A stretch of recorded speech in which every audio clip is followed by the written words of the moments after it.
Some 2 million Texans or more are still without power 2 days after an Arctic blast hit the state. This tops our news making national headlines this morning.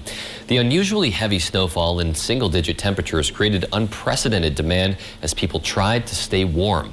ERCOT, which operates the state's power grid, has had to initiate outages and try to balance the supply with the demand.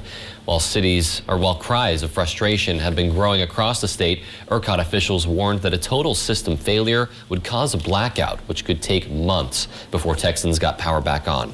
On Wednesday, millions in the state were placed under a boil water notice due to damaged infrastructure and frozen pipes. A New York State legislator says that he was threatened by Governor Andrew Cuomo after criticizing his handling of COVID-19 deaths at nursing homes, a matter that is now being looked into by the U.S. Attorney's Office in the Eastern District and also the FBI. Ron Kim and others from both sides of the political aisle have accused Governor Cuomo's administration of a cover-up regarding nursing home death data. Last week, one of Cuomo's top aides told lawmakers that data was withheld for months because the administration was concerned about a possible Trump Justice Department probe. Assemblyman Ron Kim says Cuomo was furious about him speaking out and called him while he was with his wife and kids. Governor Cuomo says there is past bad blood with Kim stemming from an unrelated issue. Meanwhile, families of seniors who died from COVID-19 in New York nursing homes are upset with Cuomo's explanations, and they're calling for an investigation. Conservative radio host Rush Limbaugh died Wednesday from his battle with cancer. During last year's State of the Union address, Limbaugh was honored with the Presidential Medal of Freedom.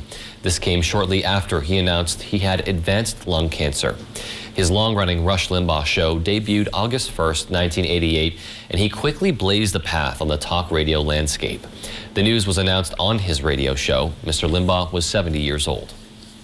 President Biden is still in Washington. His trip to a Michigan vaccine plant today is being rescheduled due to bad weather.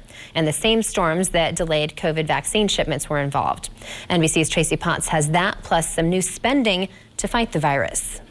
The White House plans to spend $1.6 billion on more COVID tests and supplies while waiting for Congress to approve massive relief. Federal government has to chip in, make sure we get this done.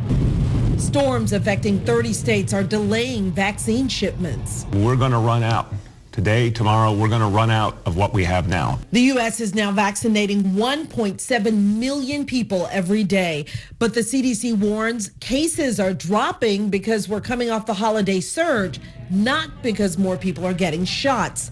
And that new strains of coronavirus could push those numbers back up. And the continued spread of variants that are more transmissible could jeopardize the progress we have made in the last month if we let our guard down. Instead of spring, the Biden administration now says due to production delays, it'll be July before the vaccine is available to every American. Next month marks 1 year since the country shut down. The CDC predicts 559,000 deaths by then. Tracy Potts, NBC News.